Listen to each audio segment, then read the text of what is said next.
What's up guys, Ben here bringing another video today. We're continuing our tier list series kind of in between Major 1 and Major 2. We're going to be covering the flex players. These are your players that will switch between an AR and a sub. Depending on the situation, let's dive in and go ahead and rank these guys. All right, first shout out to my guy Roosevelt. After I put out yesterday's video, he went ahead and made a tier list here that you see on Tier Maker with all of the new headshots. So big shout out to him for that one. Just so you guys understand my criteria, my thinking is, you know, I hate the letter list, S, A, B, C, D. I just think it just makes it too subjective. I think these four categories I have here make it pretty clear about my thinking. We got all-stars. There's going to be usually 2 to 3 people depending on the list. These are your kind of first to second ballot all-stars, MVP candidates, all of that. Impact players, your sort of next level of superstars. Blue guys are players that are like average to below average, depending on the list, might also be above average, depending on kind of how sort of meta works out and which roles are better. But these are kind of around the cut line guys, and then needs work are going to be players that I think have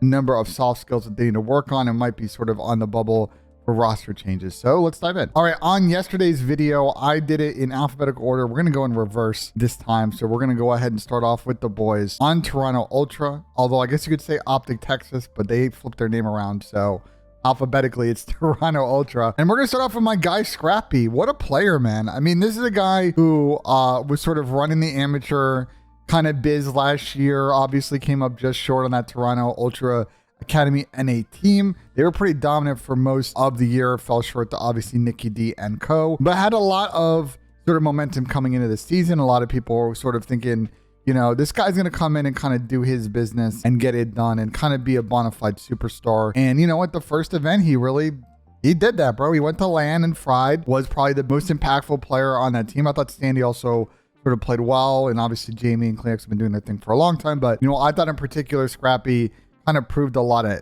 haters wrong, I guess, if they existed. And he's the kind of guy I sort of like the personality, sort of edge he has. I think he's definitely on a path to being, right now, obviously the rookie of the year. I think that's a lock. But I think he's definitely an all-star candidate at the moment.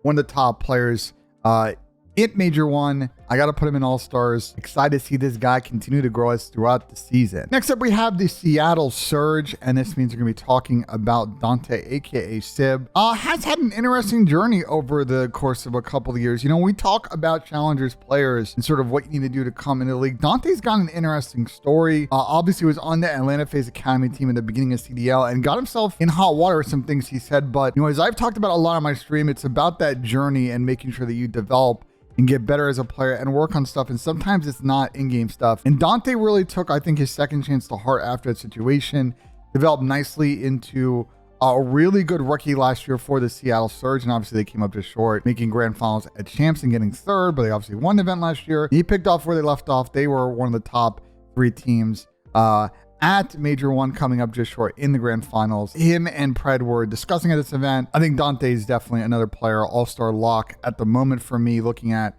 sort of the last 8 to 9 months. If we're going to count a little bit of last season, which I said is part of the criteria, he's definitely up there. I think I know who the third person is going to be here. I think these are probably 2 of the 3. We're going to have an all-stars for this one. All right, next up we have OpTic Texas, and this means we got to talk about my boy. As everybody was punking me in my comments, I keep saying my boy, but now I'm just going to keep saying it to piss y'all off. We're going to be talking about Ender, who I think, you know, as we're recording this video, obviously there's some kind of like not really sure what to think about their roster. And if they are picking up a player, you might be moving to more of a main, and then Scum kind of becomes the flex. So for now, I'm going to assume it's ILLEY based on them running it back, but we'll obviously see. You know, Ender is by definition not a top player. He's been about a career sort of sub 1 sort of player, but I think what Ender brings to a team is leadership, work ethic, pushing system development, working with the coaches to define what they want to work on, watching VOD after scrims with the coaches. He does a lot of the teammate stuff that a lot of more skilled players don't. And I think that's why he's had staying power on this roster. I think the slaying thing is definitely going to prevent me from putting him higher on this list. So I think for now, I'm going to put him, I think I'm going to put him in needs work. And I think it's because of the slang. I want to put him in glue guys because I literally just sat here for 30 seconds and just like gave you the list of things that would make him a glue guy. But I'm thinking about this flex players we have on this list, and I don't think I can. And now let's put him in glue guys for now. We might have to slide him down, but it's going to be close. It's going to be close, y'all. Let's move on to the next team. All right, next up we have the New York Subliners, and when we talk about it being like very much an AR sort of heavy game, this is where we get into a little bit like lack of clarity on roles to an extent. So I'm going to, for the sake of this, because guys is mostly like full AR and Preston can run a sub, and I saw him run a sub at times, and Kiz was mostly running a sub at the event. I'm going to say that Preston is their flex player, but this is one of those teams, and there's a couple of them where the second sub and flex player almost kind of blend together, and I think it very much depends on the meta which one's going to be running an AR more. So for now, we're going to talk about Priesta. And man, what a guy who's had a very interesting journey over the last, like, honestly, 8 to 9 months, because he was on that Minnesota team and they were And by I mean not very good. They were disappointing last season. And he was obviously on the team the year before in Cold War, and they had that one good event. But outside of that, they were disappointing. Preston didn't, individually play well on those Minnesota teams. But I was talking about in the offseason when it came to him in particular, I'm just like, this guy I know is a hard worker, good communicator, does all the things he needs to do. He's on a funky team that just like doesn't gel, and he needs to be in a different situation to really blossom. And I think he was definitely under fire going into this event in terms of performances. I think a lot of people, after their slow start first week are like, Preston, but he really turned it around. And I think Preston has shown that he still has it. Had a really, really good showing of Respawn. S&D was pretty solid as well. And I believe it's one of their, end of the event with one of the better first blood percentages as far as players go. So, he's showing that S&D prowess that, when I was managing with him on FaZe, like that's what he was known for. He was an S&D grinder, obviously nasty and Respawn. I think based on the way this list is going to go, I'm going to put Preston in glue, guys, because I think we're going to fill out impact player with a bunch of other guys. There is a world in which I would have put Preston in needs work. I think if we had done this tier list before Major 1, I think he's moved up now. I think his spot is pretty safe right now for this New York team that looks to be, top of the class playing well. From what I've heard in scrims as people get ready for Major 2, like they're progressing well. And they're, this is a team that I think is going to be thereabouts this season. It's a good change of pace for a New York organization that's had drama a lot the last couple of years. All right, next up we have the Minnesota RØKKR, and this is where we start talking about Cammy.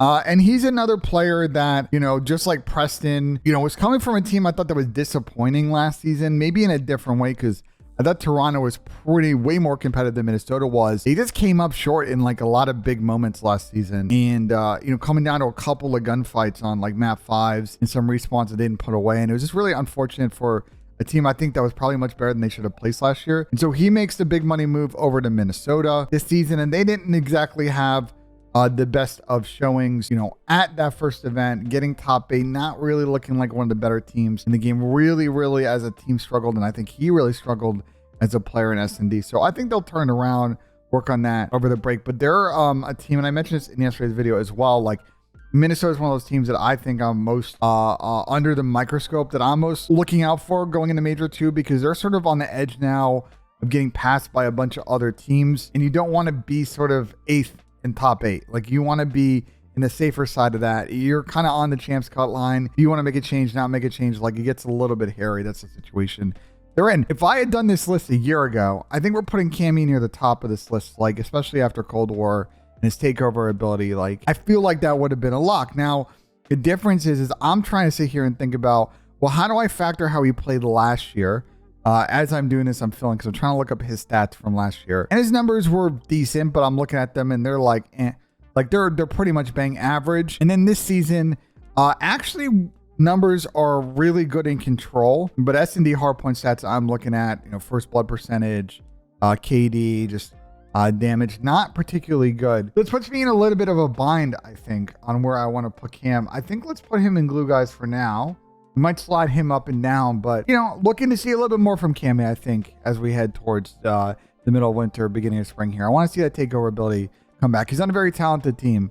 They just haven't shown that yet. And we're going to talk about Draza, and, a player who, with this core, I think, first off, probably should have started the season in Cold War. I don't know how he had to ride the big bench in the beginning of that year, but has very much cemented himself into a key player in this group. I think had an amazing season last year as Thieves, kind of really developed throughout the season and blossomed into the best team at the end of the year and won back-to-back. On a team that I think slaying right now isn't really there for them. If you look at how they performed in Major 1, I expect this team to always be very competitive, top 6, even when they have like a C. If I asked, JCap right now of how his team played, it probably says like C or a B-, and they still got top 6, which is fine. Fine as in they're keeping pace, probably not feeling like the best performance was something to build on. And I thought Draza was probably their best player at that event. Obviously, you look at the KD, you might say, well, Ben, like he was basically bang average, but you look at like damage, you look at, his first blood percentage in S&D, you look at just how impactful he was in control, and they were actually pretty solid at that game mode at the event. I like Draws. He should be an all-star, but right now, because of how Thieves played that last event, we're going to play him in impact players for now. But Draws is someone to watch. I think we'll play better as the season goes on. This team really starts to slay again. All right, we are going to next move on to the other LA team, Los Angeles Guerrillas, and this means we're going to talk about Spart. And again, just as we talked about with OpTic, I have no idea what this team's going to be like later on this week when they start scrimming and we start really kind of seeing what the actual final roster looks like. So for now, we're talking about Spart, but he may actually have gotten benched on this team as far as I've heard. So this gets a little bit funky. I mean, bro, tough to talk about LAG, man.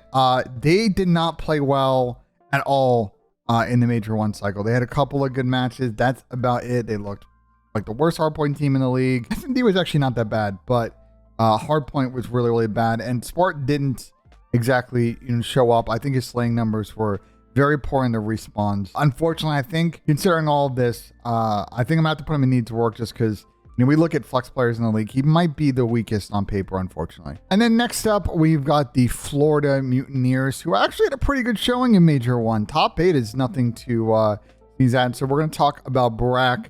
I think I was one of those people that was really excited to see Brack back in the league. And he played pretty good in Major 1. Florida's kind of a funky team. Definitely not good at hardpoint, I'll tell you that. But the other game modes are actually decent at, and they kind of grind out these series. And I thought Brack was really, really good across all 3 game modes. At times I do think he needs to speed up a little bit. I still feel like he has a tendency to slow it down in situations where he just kind of instinctually wants to play his life. But I think he needs to support his teammates. And I think that will make them probably better in hardpoint if they can play with more pace. So where do I put Brack? What I'm going to do is I am going to put him in glue guys. Let's put him in glue guys for now. I need to reslide this around because I kind of see where I think the next 2 players are going to go, and we might want to shuffle some of this in a sec. So let's finish out the list and then we'll see from there. But Brack had a really good showing in this major. I think a really good find for Florida. I'm glad they invested in him. Their team's going to be a work in progress throughout the whole season. This may not be the 4 that finish the year, but I think Brack has got staying power in the CDL. We are getting to the last 2 teams here on the list, and that means we have to talk about Boston Breach and their big offseason signing, Mr. Big Wake, aka Awakening, obviously coming over from the Florida Mutineers, who, very similar this year's Florida. They were always sort of a punchy underdog. Big Wake now gets, I think, on a team with a little bit more skill. And look, Boston looked great online the first week or so, and then it kind of didn't really continue from there. They pulled up to the event. Unfortunately, I think Big Wake got sick or just didn't feel well. I'm not sure what was going on there. Kind of complicated their situation. They had to bring in Beans in for their second series after they lost the first one, and they were out. We didn't really get to see much of Boston in Major 1. I think they'll rebound nicely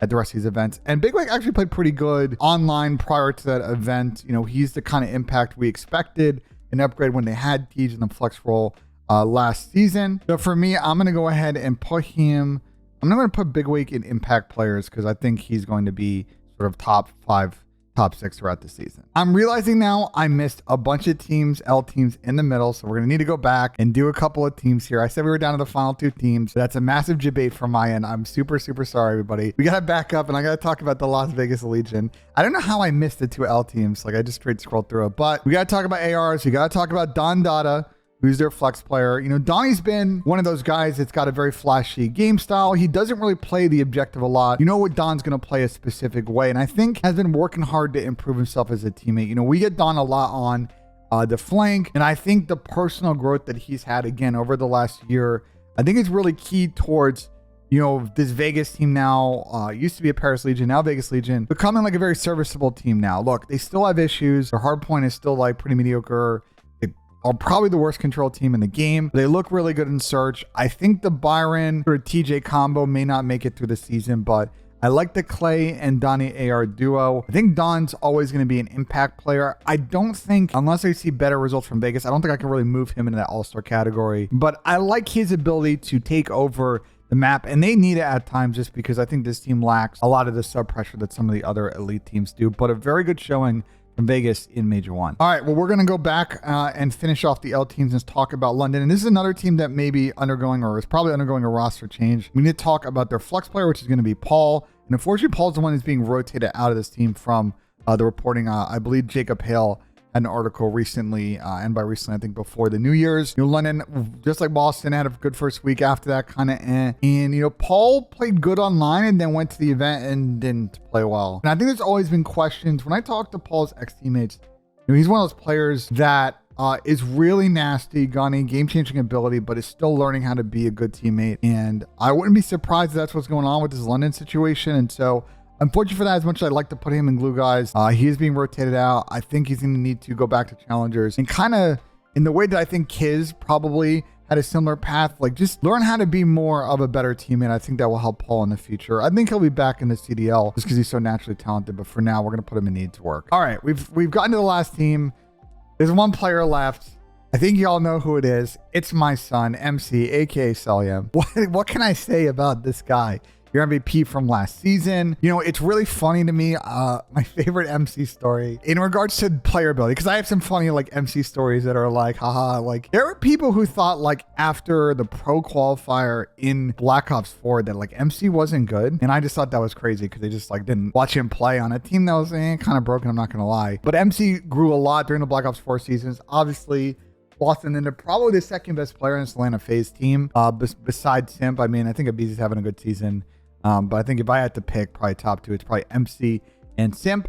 Bro, he's your all-star MVP from last season. He made the all-star team as well. I don't think I can put him anywhere else. I think the only knock on MC is just, it's really funny because when he's got a sub, he's so fast. Tommy jokingly refers to him as subium. We know he can play quick. Sometimes with an AR, I feel in weird situationals, again, and we talked about this with brackets, he does slow down a bit. If he can figure out how to find those spots where he needs to flood, MC's always going to be naturally talented, entering into situations or getting trades. He's not a super slow player, and he can play impactful. And I think that's the biggest thing for him to work on. So I think I feel pretty good about this list. The only thing I think I'm going to do, and this may upset some OpTic fans, is I think to kind of balance this out, I'm going to go ahead and put Ender in needs work.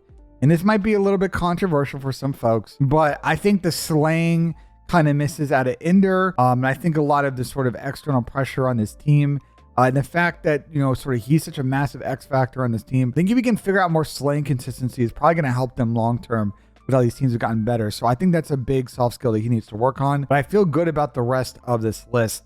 It's pretty even.